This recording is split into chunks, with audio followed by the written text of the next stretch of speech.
ألم يعلموا أن الله يعلم سرهم ونجواهم وأن الله علام الغيوب.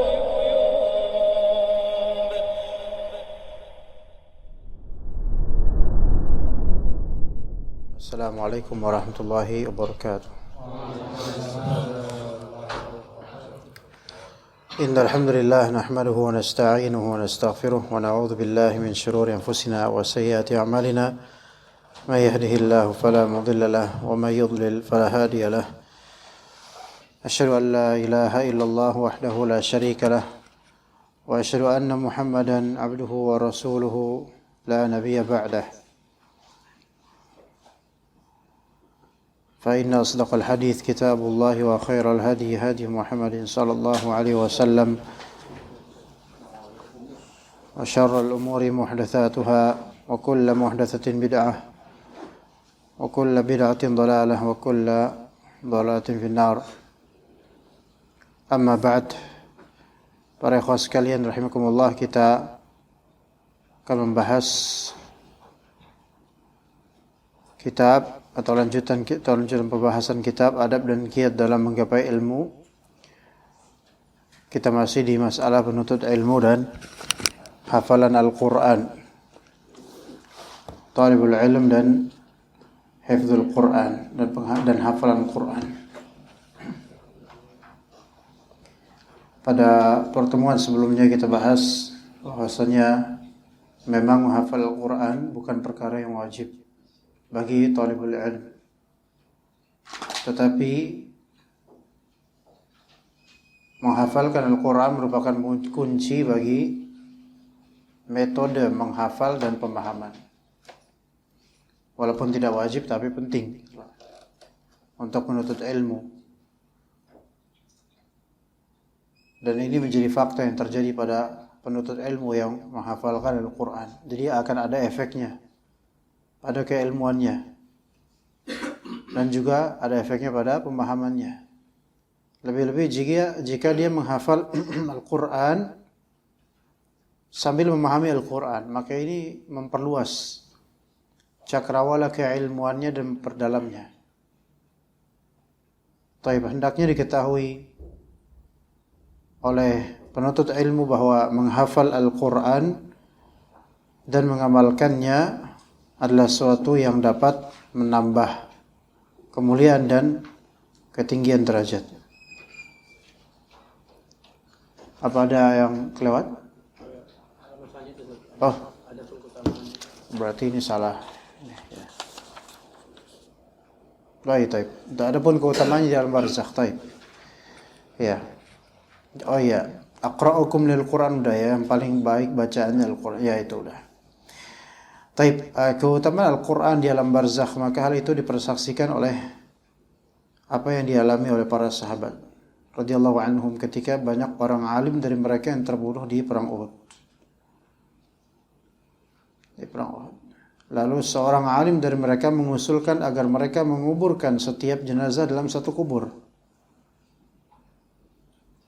Jadi semua jenazah dikuburkan dalam satu kubur saja, dalam satu liang numpuk.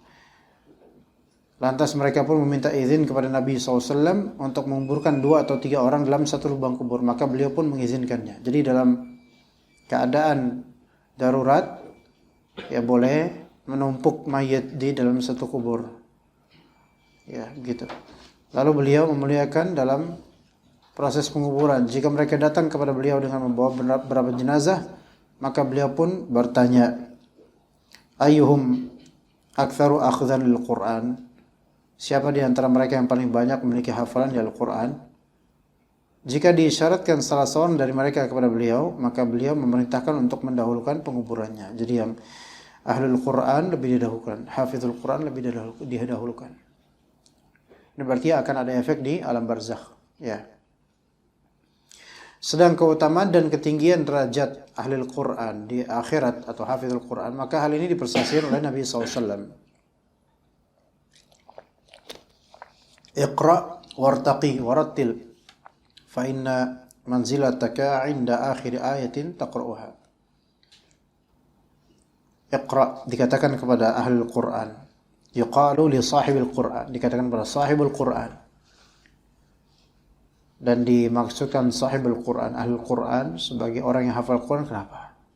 Karena orang yang berusaha menghafal Al-Quran itu menunjukkan dia lebih sering membaca Al-Quran. Karena memang menghafalkan kan butuh proses. Berulang-ulang kali, diulang kali ayatnya, diulang lagi. Dan juga proses murajaah. Maka ahli tilawah dengan ahli hifz dan mudzakarah itu lebih banyak ahli hifz. Yang cuma tilawah.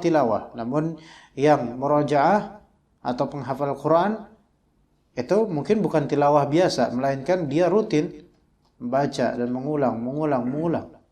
Ya, bahkan bisa jadi tidak terasa dibandingkan dengan orang yang tilawah. Tidak terasa sudah banyak dia membaca ayat-ayat. Beda dengan orang yang tilawah kadang masih perhitungan dengan halaman demi halaman. Adapun orang yang murajaah atau lagi menghafalkan, maka seringkali enggak berhitungan. Selama dia belum menguasai ayat itu, dia ulang terus dan itu menambah pahalanya. Maka sahibul Quran di sini dimaksudkan hafizul Quran atau orang yang menjaga Al-Quran dengan tilawah rutinnya. Maka dikatakan padanya Iqra wartaqi warattil. Iqra, bacalah. Wartaqi, dan naiklah. Warattil, dan tartilkanlah bacamu dengan baik. Fa inna manzilaka 'inda akhir ayatin taqra'u. Sesungguhnya manzilahmu, kedudukanmu itu terletak pada akhir ayat yang kamu baca. Dan akhir ayat yang kita baca dalam kehidupan ini dengan sabda Nabi ini, maka akhir ayat kita baca secara makna itu bisa berefek juga kepada kesudahan bagaimana kita nantinya. Ya. Di sini Anda mau mencari dokumen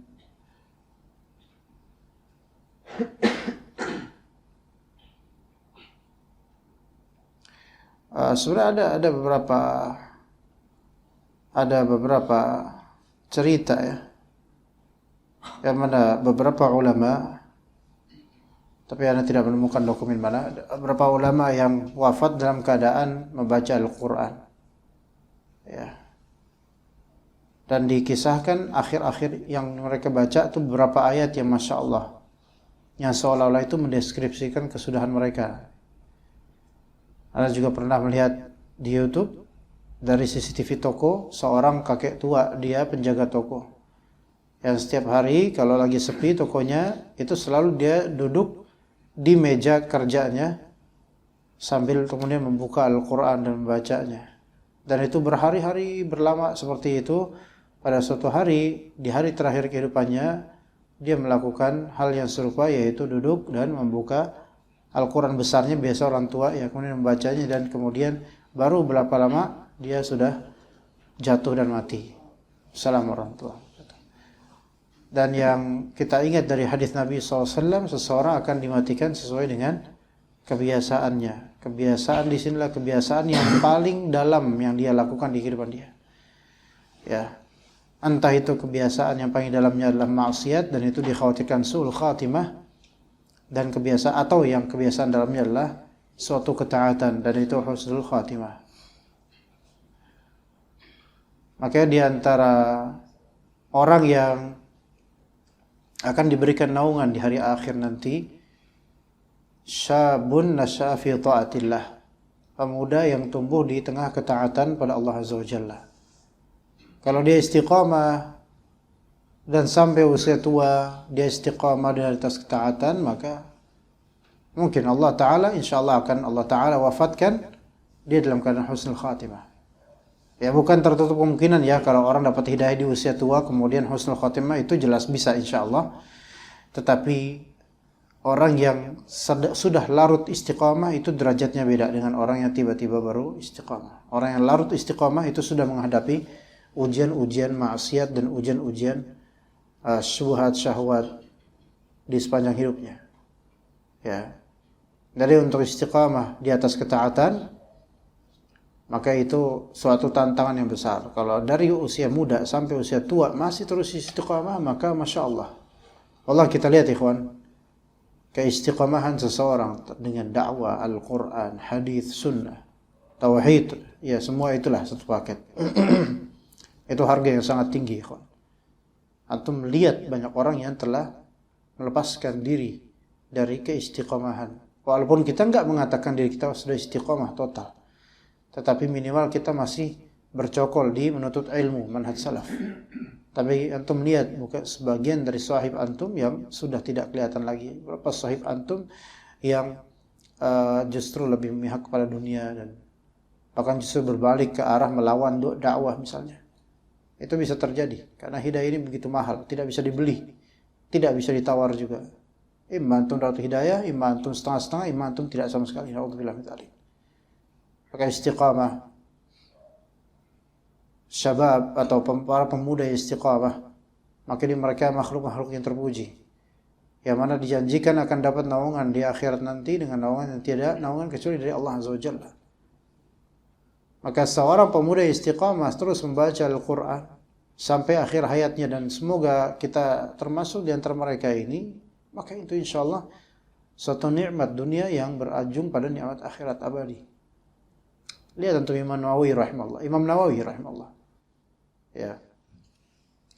Yang mana beliau itu sedari muda dan sedari kecil SD-nya, usia-usia kecil SD seperti itu. Itu beliau mutamayyiz, berbeda daripada anak-anak seusianya. Ketika anak-anak seusianya itu hanya bisa main, tapi dia belajar, menghafal, menyendiri, merenung dan seterusnya. Sampai ada seorang gurunya Imam Nawawi ketika itu. Ya, gurunya Imam Nawawi. Dalam biografi Imam Nawawi itu bercerita bahwa saya suatu ketika Imam Nawawi ini teman-temannya ngajak main. Teman-temannya Imam Nawawi kecil ngajak main, ayo main yuk, gitu, main. Kayak biasa anak kecil main. Imam Nawawi rahimahullah ketika masih kecil itu menolak, saya nggak main. Maka gurunya ini melihat sikap yang beda ini Imam Nawawi, masya Allah. Nah, kemudian melihat anak kecil ini, si Imam Nawawi ini pergi ke suatu tempat yang sepi, dan di sana Imam Nawawi itu sedang apa? Sedang mudzakarah, sedang membaca Al-Quran sambil menangis. Ini mauqif atau ini masyhad yang berbeda dibandingkan dengan anak-anak seusianya. Dan sampai usia kemudian kisaran 45 tahun Imam Nawawi wafat. Imam Nawawi ini rahimahullah termasuk di antara ulama azib. Apa itu azib? Bujang. Beliau sampai usia wafatnya, beliau belum sempat menikah. Dan ajaibnya, beliau adalah ulama yang dalam kitab Majmu' itu membahas, anak punya kitab Majmu' versi jilid kedua atau ketiga, itu sampai setengah kitab, mungkin 100 halaman lebih dengan font kecil, itu membahas haid dan nifas khusus di kitab Majmu'nya Imam Nawawi, Majmu' Syarh Muhadzab. Padahal beliau itu belum Allah Ta'ala rezekikan ketika itu pernikahan. Ya. Dan juga dalam kitab-kitab fikih beliau tentang fikih Syafi'i, beliau menjabarkan panjang lebar tentang nikah, tentang haid dan nifas, yang itu semua berkaitan dengan perempuan, dan beliau belum pernah menikah. Lihat istiqamahnya seseorang, Allah Ta'ala akan rezekikan dia ilmu-ilmu yang justru pelaku itu kadang-kadang gak ngerti ilmu itu, tapi beliau yang tidak pernah melakukan bisa lebih ngerti, subhanallah. Ya, bisa lebih ngerti. Syuf, lihat ya. Dan Imam Nawawi termasuk ulama yang sangat berihtimam terhadap Al-Quran. Beliau punya kitab namanya At-Tibyan fi Adabi Hamalatil Quran. Itu kitab yang sampai sekarang legendaris dan dipakai, disaji dan dikaji oleh para ahli Al-Quran. Dimanapun. Tidak ada satu ulama di dunia ini yang memusuhi Imam Nawawi. Itu yang ajaibnya seperti itu, ikhwan. Dari semua sekte. Nawawi, kita sebut Syarafuddin Yahya Nawawi. Imam Nawawi, Masya Allah. Nawawi di sini maksudnya Nawawi yang kita kenal masyhur ya, bukan yang Nawawi Al-Bantani, itu beda lagi, ada lagi itu. Nawawi Al-Bantani itu orang ulama Indonesia, ulama kelahiran Indonesia yang beliau wafat di daerah Makkah atau Madinah dan di Saudi Arabia ya. Mungkin 100 tahun lalu. Tapi akidahnya lebih ke sufi ya. Atau kalau tanya anak-anak sufi atau anak-anak swaja, mereka tahu Nawawi Bantani. Ya, ini beda. Nawawi Al-Jawi Al-Bantani ini beda lagi. Tapi Nawawi yang kita maksud Arba'in Nawawiyah, Riyadhus Shalihin dan kitab-kitab lainnya. Ya, syaf lihat ya. Kedudukan terletak pada akhir ayat yang kalian baca. Ya, betapa kita itu dianjurkan untuk berihtimam kepada Al-Qur'an. Tapi kemudian cukuplah dengan kemuliaan ini sebagai suatu kebanggaan dan kedudukan yang tinggi. Yang demikian itu merupakan karunia Allah yang diberikan kepada siapa saja yang Dia kehendaki. Sungguh Allah Ta'ala memiliki karunia yang sangat besar.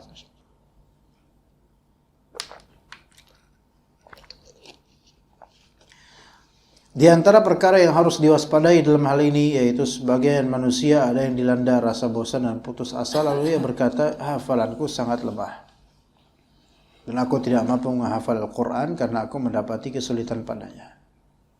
Perkataan itu memang boleh benar adanya, memang mungkin dari segi hifz itu lemah. Namun sebagian ulama mengatakan tidak ada manusia yang secara zat hafalannya lemah. Kata sebagian ulama, sebenarnya tidak ada manusia yang secara zat hafalan lemah, enggak ada. Ya, pengetahuan sedikit itu mungkin, tapi hafalan lemah itu biasanya kata sebagian ulama yang pernah dengar itu tidak ada. Yang ada adalah dia tidak bisa memaksa memorinya untuk menghafal lebih baik lagi. Jadi kadang-kadang seperti ini loh. Kadang-kadang ya, seperti alergi. Ya. Boleh jadi antum mengklaim diri antum alergi. Namun kalau antum paksakan perbaiki mindset dan rasa takut antum, alergi itu bisa aja hilang. Betul enggak? Ada enggak kejadian seperti itu? Alergi bulu kucing misalnya, alergi ini, alergi, divonis oleh dokter alergi.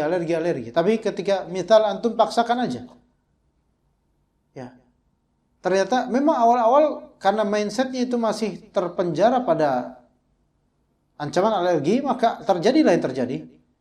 Tapi kalau dipaksakan lagi, ternyata lama-lama tubuh kemudian berusaha untuk menyesuaikan dengan keadaannya. Itu kadang seperti itu terjadi, enggak semuanya. Ya. Dan sebenarnya wallahu alam memori kita itu memang ya kita katakan tetap ada orang yang memang lemah. Itu tidak bisa kita pungkiri. Tetapi jangan langsung antum memvonis memori antum lemah. Kalaupun ia lemah, boleh jadi asli tidak lemah. Cuma ada faktor yang membuat antum merasakan ini. Pertama, faktor mindset menyerahnya antum. Itu pertama. Faktor mindset, pikiran. Aduh, saya mah susah ngapalin. Nah, kalau udah kayak gitu susah. Sebenarnya kalau udah terucapkan kayak gitu, itu seperti vonis seperti itu apa menyusutkan kesempatan. Sebenarnya begitu. Aku mah apa tuh? Hanya remah rengginang. Akhirnya jadi remah rengginang, enggak jadi apa-apa. Ya. Untuk kebaikannya kalau bisa jangan gitu ya, kawan. Ya. Apalan saya mah lemah saat udah tua saat saya mah banyak pikiran enggak bisa lah saya. Ya enggak bisa. Sesuai dengan omongan antum. Omongan antum doa antum, tapi saya bukan berdoa saat kenyataan. Ya, jadi kenyataan sebagaimana antum berdoa melakukan itu. Hafalan lemah ya lemah. Ya. Tapi kalau misalnya kita katakan, insya Allah sana bisa insya Allah. Kalau sekarang dianggap lemah itu karena mungkin anak kurang effortnya. Tapi kalau lebih itu insya Allah. Dan rata-rata kita tuh sebenarnya begitu. Bukan karena lemah. Bukan karena lemah hafalannya, bukan karena lemah memorinya, tapi lemah semangatnya, lemah ucapannya, lemah mindsetnya, maka pikiran keikut, maka memori terikut dengannya. Kalau kita istiqamah ikhwan, Al-Quran itu antum tanya pada orang-orang yang sudah menghafal Al-Quran banyak. Apakah mereka berasal dari orang yang tadinya pintar, rajin hafal? Belum tentu ikhwan, antum tanya mereka. Dan awal-awal menghafal Al-Quran itu memang berat. Berat di ngafalinnya, berat di mempertahankannya, itu lebih berat lagi gitu loh. Ya. Tapi kalau terbiasa tiap hari antum punya wiridan yang antum hafal, apalagi tiap hari antum lakukan, maka insya Allah akan hafal. Tanpa ada mindset, dulu lemah saya lemah. Ya. Mengatakan diri lemah itu seperti ya udah, vonis dia nggak bisa apa-apa. Dan itu termasuk pesimis, itu nggak boleh. Ya, memang hal tersebut jadi benar adanya ya awalnya lemah. Namun jiwa itu beda. Jiwa itu kayak anak kecil kata para ulama. Tiap kali engkau biasakan lambat laun ia akan terbiasa. Dan bahwa manusia yang bodoh jika datang kepadanya para pengajar, ia pun mau belajar baca dan nulis. Jiwa itu seperti anak kecil, ikhwan. Ya. Kalau antum training terus, lama-lama dia paham. Dia ikut, dia ngerti gitu loh. Mumpung masih kecil, jiwa juga gitu. Awal-awalnya ngerengek. Awal-awalnya kesel. Kok dipaksa sih? Tapi lama-lama dibiasa. Beda kalau udah alot mah, dipaksa, ya hancur. Tapi jiwa ini insya Allah enggak. Ya, begitu. Rata-rata begitu. Dalam rumah tangga pun begitu. Ya, tergantung mindset. Seorang suami jika mendidik istrinya, mengubah istrinya, kalau istri mau, sebenarnya bisa. Tergantung jiwanya, mau ikut apa enggak. Ya, jiwa itu kayak anak kecil. Tapi kalau lambat laun, jiwa itu akan terbiasa. Gitu loh. Dan sungguh kita telah dilahirkan dalam keadaan tidak mengetahui apa-apa. Buktinya itu. Sekarang kalau memori seseorang lemah, aku mah apa, nggak bisa mengingat, nggak bisa apa. Ya nanti ketika udah besar, coba ingat. Antum sekarang udah berapa usia sih? 30. Coba antum ingat gak seri tahun berapa motor Honda yang jelek produksinya? Oh itu yang gini. Oh antum ingat? Bahkan antum bisa nyebutin spare partnya. Antum, masya Allah antum ingat ya? Antum tahu nggak kalau misalnya Revo terakhir terbitan? Oh itu Revo ada yang baru Ustaz. Dia terbitan ini cc begini. Kalau pakai cc ya nggak tahu dah. Oh ini gini. Oh anasem. Coba sebutin surat Al-Qiyamah. Awalnya apa? Wah, Masya Allah Ustaz itu surat Qiyamah. Masya Allah. Enggak ada suruh sebutin. Ya, Bismillahirrahmanirrahim.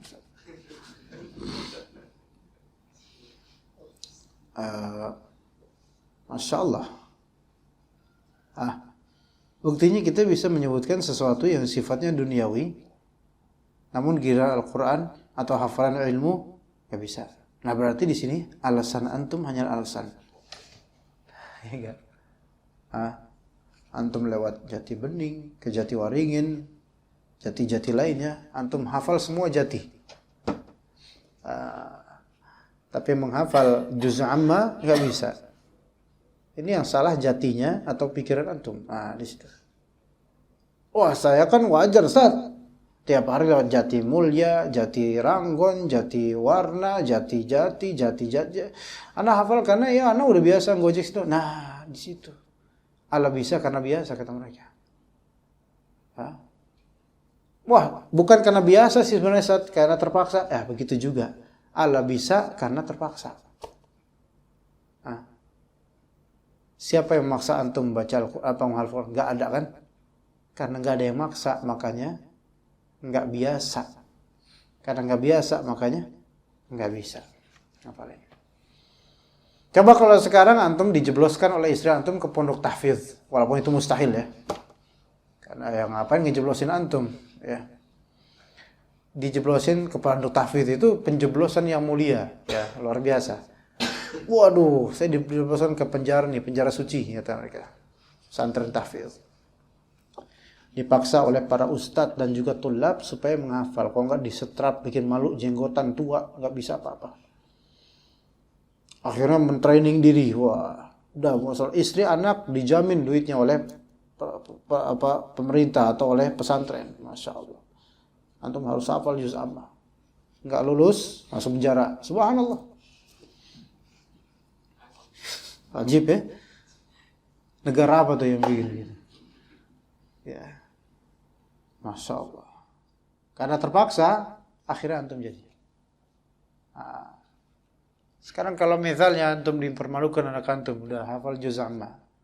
Anak antum terus bilang ke teman-temannya di depan antum, tahu nggak? Abi aku belum hafal loh juz amma. Teman-temannya masa sih? Padahal kan abi kamu udah tua, gitunya. Bocil kata kamu. Abi aku udah hafal loh. Mulai. Panas gak kira-kira? Belum tentu. Belum tentu panas kan Pak? Karena apa? Bebal. Bodo amat lah. Itu kan urusan orang. Biarin saya gak hafal juz amma. Yang penting gaji saya gak kepotong. Lihat. Karena belum dipaksa kita ya. Apakah kita butuh dipaksa supaya sadar? Gitu loh. Sementara kita itu dulu lahir dalam keadaan nggak tahu apa-apa. Sejelek-jeleknya memori bayi, sampai tua dia tahu apa-apa. Bisa ngefaham, bisa kerja. Nah, jadi namanya memori lemot ya, maka itu bukan alasan untuk tidak menghafal Al-Quran. Bahkan dengan menghafal Al-Quran, memori dia kualitasnya semakin upgrade. Kata Allah Azza wa Jalla, "Wallahu akhrajakum min butuni ummahatikum la ta'lamuna syai'a wa ja'ala lakumus sam'a wal absar wal afidah." Wah, di sini nih luar biasa. Jawabannya, Allah Ta'ala mengeluarkan kalian dari butuni ummahatikum, dari perut ibu kalian dalam keadaan gak tahu apa-apa. Dan Allah kemudian jadikan buat kalian apa? As-sama, pendengaran, al-absar, penglihatan, al-afidah, hati nurani. Taib, sekarang mana duluan dari bayi yang berfungsi? Antum punya bayi, mana duluan yang berfungsi? Pendengaran dulu. Urutannya sama dulu. Baru dalam berapa bulan? Absar. Perlahan-lahan. Baru kemudian ketika sudah mulai besar, afidah, hati, akalnya mulai. Nah, maka jendela ilmu pengetahuan yang paling pertama itu melalui apa? Ini dulu. Makanya 2 pasang. Absar 2, sepasang ya, sepasang. Mulut, ya, lambe, ya. 1 toh. Udah gitu 1 tapi paling ngeselin gitu loh. Gimana kalau mulutnya 2, itu tambah double, kuadrat, kubik gitu. Ya. Tapi alhamdulillah ini. Makanya kata para ulama, jendela informasi itu lebih banyak dibandingkan jendela mengeluarkan informasi. Artinya kita lebih harus belajar banyak dibandingkan berbicara banyak. Dan orang yang berbicara banyak berbicara yang tidak faedah maksudnya, menunjukkan dia itu kualitas keilmuannya rendah. Kualitas keilmuannya rendah. Nah, jadi sama dulu, habis itu absar dan afidah. Bagaimana korelasi ini semua dengan hafalan? Metode menghafal yang terbaik dimulai dari mendengar. Karena dengan mendengar dia tahu waqaf di mana, mulainya juga di mana. Dia tahu makharijul huruf. Ya. Dan kemudian metode berikutnya tambahkan dengan metode basari, yaitu melihat, menatap teks. Dan semua itu perlu didasarkan dengan ini, afidah, yaitu niatan dia. Apa objektifnya, apa tujuan dia menghafal. Dan tekad dia di hati. Ini penting. Dan di hati itu pula dia memaknai apa yang dihafal. Ini kuncinya berarti di sini, ikhwan. Imam Al-Bukhari rahimahullah, metode menghafal beliau dengan metode nazari, yaitu basari, melihat. Beliau melihat lama, terus hafal. Sebagian orang ada yang lebih, yaitu sam'i, masmu'. Dia lebih dominan bisa menghafal atau memahami melalui pendengaran. Ada orang lebih suka nyimak kajian, nyimak saja tanpa melihat wajahnya. Ya, bukan karena kalau ngeliat wajahnya bakal kesel sama wajahnya atau gagal fokus, tetapi memang lebih biasa nyimak tanpa harus lihat wajah. Makanya sebagian dari kita ketika ikut kajian ada yang dengar kajian sambil nunduk. Ini ada beberapa ihtimal kemungkinan. Imma dia lagi tadabbur, imma dia lagi tafakur, imma dia lagi mendengkur. Ya, kaget terus kayak gini. Nah, itu karena udah hafal tuh ikhwan-ikhwan kayak gitu tuh.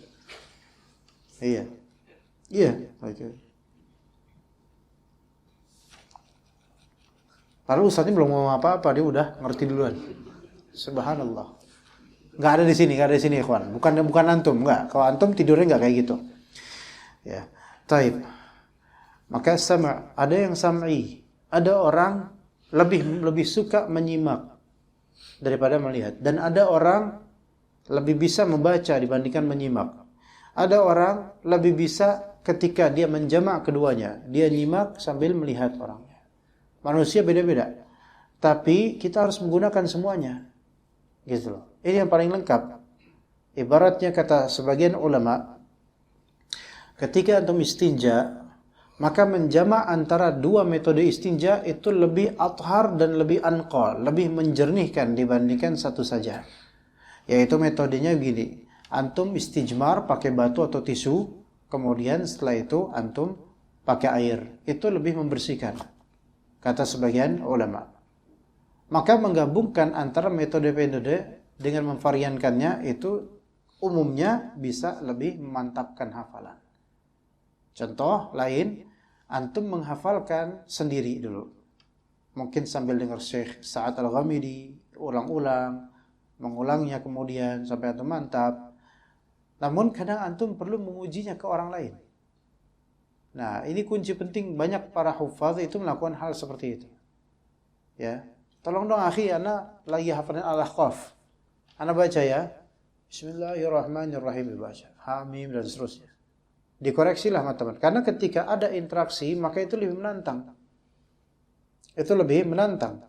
Karena kita mendengar apa? Koreksian teman. Dan juga kita termotivasi untuk kalau bisa jangan sampai salah. Dan ketika teman kita mau meralat, jangan dulu. Let me think. Biarkan saya memorize. Saya mau ingat. Itu. Ya. Ini menunjukkan bahwa saya namanya menghafal itu membangkitkan intuisi dan juga intelijensi kita. Sebenarnya begitu ya kawan. Semakin antum berusaha menghafal, semakin kepekaan dan awareness antum itu lebih tinggi sebenarnya. Daya ingat antum lebih tinggi, beneran. Dan semakin antum pemalas dalam menghafal, berarti sikap waspada akan lupa dan juga kesadaran antum itu lebih kecil sebenarnya. Dan antum lihat para ulama, mereka hafal akan Al-Quran, hafal hadis sampai usia 80 tahun pun, antum lihat kecerdasan mereka itu tampak dari lisan mereka. Mungkin lisannya udah agak keluh karena otot-ototnya udah tidak sesegar dulu ya. Tapi antum tahu ini orang pintar ini. Makanya antum lihat orang tua yang muda aja kelihatan pintar nih, baik hafalan itu kelihatan di masa tuanya. Mungkin tetap ringkih secara fisik, tapi secara omongan, beda, kualitasnya beda nih Pak tua ini kualitasnya beda. Begitu ya. Maka ini menunjukkan bahwasanya memori kita itu akan ada efek positifnya dari hafalan di masa belia kita dan muda kita. Ya. Jadi sama basar, afidah. Kalau afidah fuad tuh hati antum punya kesadaran untuk menghafal, maka ini siap sebenarnya. Ini siap. Ini selalu siap. Yang enggak siap ininya. Ini selalu siap. Yang enggak siap ininya. Hatinya belum mantap, belum siap untuk menghafal. Maka anggota tubuh tersebut merupakan sebab keberhasilan dan hafalan. Jika seorang hamba mengikhlaskan niat kepada Allah, nah ini fuad, hati. Jika dia ikhlas, maka Allah Ta'ala akan membantunya dalam menghafal kitabnya. Jadi harus ada niatan. Harus ada hati dalam menghafal. Motivasinya apa? Motivasinya apa? Ketika antum menghafal. Anda sangat menyarankan ikhwan minimal juz amma dulu. Motivasikan diri antum yang pertama karena Allah itu pertama. Itu yang pertama, ke tengah dan akhirnya. Ya. Karena Allah. Kemudian ketika antum tahu ini kalam Allah dan antum tahu setiap lafal huruf yang antum ucapkan itu ada pahalanya. Di situ motivasi. Bahkan satu huruf berapa? 10 hasanat. Dan antum harus tahu bahwasannya penghafal Al-Quran itu selalu beda dengan tukang tilawah. Tukang ahli tilawah kita, jangan tukang, kayaknya kesan jelek ya. Ahli tilawah. Benar. Ahli tilawah udah bagus, setiap hari dia tilawah. Alhamdulillah. Tapi hafiz, penghafal, walaupun enggak seluruh Al-Quran, belum bisa. Dia itu bisa mengulang hafalannya dimanapun, hatta dia naik motor. Ketika dia su'ud jabal, apa su'ud jabal ya kawan? Saudaranya Ustaz Nizar, bukan akhi. Su'ud jabal itu apa artinya? Naik gunung. Jangan ngomong gini ke Ustaz Nizar, nanti anda diomelin ya. Su'ud jabal itu naik gunung. Coba. Orang yang hanya bisa tilawah, dia perlu aplikasi atau mungkin mushaf. Antum enggak perlu aplikasi. Baca. Melihat alam. Langsung dengan bacaan antum. Subhanallah. Ya. Dengan hafalan antum. Hatta hafalan antum mungkin berjuz amma. Indah ya kawan. Selalu beda. Itu satu sisi. Sisi lain, ahli tilawah hanya tilawah. Selesai, target selesai. Dah, enggak nambah. Antum ketika ahlul hifz, yang tadi antum hafalin udah usaha, sekarang mulai kendor lagi, antum akan tertantang untuk mengulangnya lagi. Wallah, tanpa sadar ahlul hifz itu dalam sekali pengulangan mungkin sudah 3 atau 4 halaman hakikatnya dia telah baca. Mungkin ayatnya itu aja, 2 ayat, tapi dia ulang-ulang terus. Kalau digabung itu diceplokin jadi 1 halaman, bisa sampai 4 halaman. Sampai dia mutqin gitu loh. Enggak sadar. Kadang ahli tilawah yang hanya tilawah, wah lama banget ya 4 halaman ya. Kayak gitu. Karena apa? Mentargetkan di halamannya. Sementara antum ahlul hifz mentargetkan di sampai antum puas dengan kemampuan antum.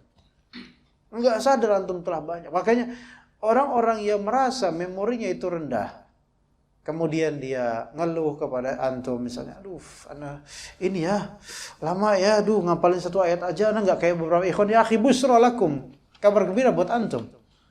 Apa kabar gembiranya? Antum disayang sama Allah. Allah jadikan memori antum mungkin lebih sedikit kurang gitu, karena Allah ingin antum tuh membaca lebih banyak gitu loh. Boleh jadi orang yang mudah hafalannya ya membacanya sedikit, dan orang yang susah hafalannya lebih banyak lagi membacanya karena effortnya lebih, pahalanya lebih banyak. Dan yang mudah hafalannya ini biasanya akan meremehkan sehingga udah nggak murojaah lagi, selesai sudah. Sementara ini akan terus di murojaah hafalannya, karena bagi dia itu lebih berharga banget nih. Dapat hafalannya berharga banget karena menempuhnya susah. Makanya kita azan dulu. Insyaallah setelah azan kita lanjut sebentar. Fadhal. Baik, ikhwan, di sini kita lihat perkataan penulis hafizahullah. Kalimat yang berharga insyaallah. Adapun masalah tips menghafal Quran itu insyaallah pada pertemuan mendatang. Tapi ini ada kalimat, anggota tubuh merupakan sebab keberhasilan dan hafalan. Yaitu apa? Di sini anggota tubuhnya as-sam', al-absar dan al-afidah. Dan yang paling lebih difokuskan ini afidah oleh beliau. Ya, sama' itu pendengaran, basar itu penglihatan, afidah itu hati nurani. Dan dari tiga-tiganya yang paling mendasar adalah hati dalam menghafal. Orang kalau menghafal dalam keadaan dia tidak ridha dengan Al-Quran, wallah sulit. Dan ketika dia menghafal dalam keadaan gusar juga sulit. Gusar di sini gusar terhadap kenyataan hidup dan dia tidak fokus di hafalan, sulit. Tapi ketika dia berusaha mencintai kalam Allah, maka Allah akan permudah dia. Maka dikatakan jika seorang hamba mengikhlaskan niatkan kepada Allah, Masya Allah, ini masalah niat ya. Kalau mengikhlaskan, mempertulus niatnya lillahi ta'ala, niscaya Allah ta'ala akan membantunya dalam menghafal Al-Quran, kitabnya. Bahkan ini dalam seluruh hal yang antum cita-citakan. Kalau memang antum ikhlas lillahi ta'ala dan jujur, maka pada waktunya Allah Ta'ala akan bantu antum. Yang kadang-kadang Allah Ta'ala bantu antum dari arah yang tidak antum sangka, atau dengan cara yang mungkin awalnya menyakitkan buat antum, tetapi kok ternyata inilah hikmah dari Allah Azza wa Jalla. Allah Subhanahu wa Ta'ala ketika melihat hati hambanya ikhlas, maka Allah akan menguji hamba ini. Itu yang harus antum perhatikan. Kalau misalnya antum memang betul jujur dan ikhlas, Allah uji dulu. Allah uji kejujuran antum, keikhlasan dan kejujuran antum. Makanya ketika seorang menyatakan dirinya beriman, maka pasti Allah uji. Ahasiban nas an yutraku an yaqulu amanna wa hum la yuftanun. Apa orang-orang menyangka ketika mereka berkata beriman, kami beriman, dibiarkan begitu saja tanpa diberi ujian? La, walaqad fatanna alladziina min qablihim. Kami telah memberikan ujian pada orang-orang sebelum mereka. Tujuannya apa? Supaya ketahuan siapa yang jujur, siapa yang ikhlas. Fala ya'lamanna Allahu alladziina shadaqu wa la ya'lamanna al-kadzibin. Supaya Allah Ta'ala mengetahui, dan Allah Maha mengetahui siapa-siapa yang jujur dan siapa-siapa yang ngomong doang. Kalau antum mau ngafalin Al-Quran karena ngomong doang, nggak jadi. Akan Allah uji nanti. Ujinya dengan kepayahan dalam menghafal Al-Quran. Tapi ujian ini dilihat, orang ini jujur. Kalau orang jujur, dia akan tetap sabar dengan ujian ini. Tapi kalau dia nggak jujur, ngomongnya doang, dia nggak bakal sabar dengan ujian ini. Akan mudah terhasut untuk meninggalkan hafalan Al-Quran. Ya. Atau mungkin dia nggak jujur, tapi dia tetap dimudahkan menghafal Al-Quran. Istidraj mungkin buat dia, atau mungkin Allah akan berhidayah pada waktunya nanti. Jadi kejujuran hati, kalau antum pengen menghafalkan Al-Quran, pengen ngaji dengan benar, itu Allah akan menelaah kejujuran itu di hati antum. Allah uji dulu. Mundur nggak dia ketika ada ujian ini? Kalau mundur, ngomong doang berarti. Gitu ya. Maka menghafal Quran ini walaupun cuma sedikit demi sedikit, butuh kejujuran hati. Buat apa antum menghafalin? Gitu loh. Kalau antum menghafalkan untuk hal yang baik, seperti supaya antum punya hujjah untuk berdakwah misal, maka itu kebaikan. Tapi harus dimulai dari diri kita sendiri juga. Atau menghafalkan Al-Quran karena adalah hadis-hadis yang menunjukkan keberkahannya, maka ini ikhlas insyaAllah. Tapi akan ujiannya, semua dari niatan baik ada ujiannya. Dan jangan terpedaya dengan kemudahan di awal. Jangan terpedaya dengan kemudahan di awal. Mulai jadi antum mulai juz amma menghafalin. Mulai dari amma yatasaalun. Oh, kok mudah ya? Mudah karena antum sering dengar mungkin. Atau antum mulainya dari mana? Mulai dari Asy-Syams. Wah, saya mulai ngafal. Oh, kok mudah ya? Mudah karena dulunya antum pernah hafal di TPA. Makanya mudah kerasanya. Karena masih ada sisa. Coba ketika antum udah mulai Al-Insyiqaq, idza sama'u insyaqqat. Mulai surat At-Takwir, idza syamsu kuwirat. Berlibat-libat nanti. Ya. Saya mau hafal juz Tabarak. Saya cinta Al-Mulk. Kok mudah ya? Ya mudah karena tiap malam antum baca. Mulai surat Al-Qalam. Kok agak susah ya? Agak susah karena antum baru kali ini baca. Kalau antum paksakan surat Al-Qalam, Nun wal qalami wa yasturun. Lama-lama bisa nih? Bisa, alhamdulillah. Berhasil. Masya Allah. Al-Haqqah. Ya. Sampai kemudian baru merasakan sulitnya di surat Al-Jin. Masih bagus merasa sulit. Mungkin sebagian kesurupan itu. Iya. Anda nggak tahu kenapa dari waktu Anda di SD Al-Hikmah di Mampang. Kan di sana tahfiz itu digalakkan ya. Tapi itu sekolah ikhwan muslimin, kadang-kadang sekolah mereka itu cukup gencar soal tahfiz. Ya, ada sisi baiknya juga di situ, tapi bukan berarti Anda merekomendasikan ya. Nah, itu sepakat kita anak-anak itu masih SD. Dari juz ammah 2 surat yang agak susah. Bukan Al-Mursalat malah. Padahal Al-Mursalat itu ada mutasyabihatnya, ada beberapa ayat yang mirip-mirip kan? Al-Insan dan Al-Jin. Ternyata apa sih? Al-Insan dan Al-Jin. Manusia dan jin. Masya Allah. Anda nggak tahu, kita belum tanya jin-jin yang muslim. Akhi, wahai jin muslim, ente paling susah ngapalin surat apa? Al-Insan, jangan-jangan gitu. Nggak tahu deh. Nggak tahu, Anda belum nanya kok ini nggak tanya. Jarang-jarang ada jin yang mau ngomong gitu. Ya. Kita paling susah ngapain juz 29 surat Al-Jin. Anda nggak tahu apakah memang benar ada sebab dari sisi itunya, wallahu alam ya, Allah alam. Tapi memang dari sisi ayat pengaturannya dan qafiyahnya, akhirannya, dan ada semacam keserupaan antara satu sama lain ya. Mungkin itu yang mungkin membuat agak susah bagi sebagian orang, nggak semuanya. Ya. Dan kadang mindset itu membuat kita bisa atau enggak ngafalin Al-Quran. Masih di sekolah yang waktu itu tadi yang sebutin. Kita ngafalin juz 28. Dari surat Al-Mujadilah. Kemudian Al-Hasyr. Dan seterusnya. Sampai At-Tahrim pada akhiran juz 28. Ustadz kita, guru ngaji kita. Nah, adik-adik jangan. Anak-anak dulu ya, pakai bukan adik-adik. Ya, anak-anak sekalian, kita tidak diprogramkan hafalan surat At-Talaq. Jangan hafalin surat At-Talaq. Ya. Jadi Al-Mujadilah sampai Tahrim semua dihafalin. At-Talaq jangan. Alasannya apa? Karena At-Talaq itu surat tentang talak, itu hal yang jangan anak-anak jangan dulu gitu. Coba. Paham nggak maksud mereka? Alasan mereka tahu nggak kenapa? Tahu nggak antum tadi? Talak, karena berbicara tentang talak. Itu hal yang tidak baik. Jadi nggak usah dihafalin surat At-Talaq ya. Gitu. Loncat langsung ke At-Tahrim.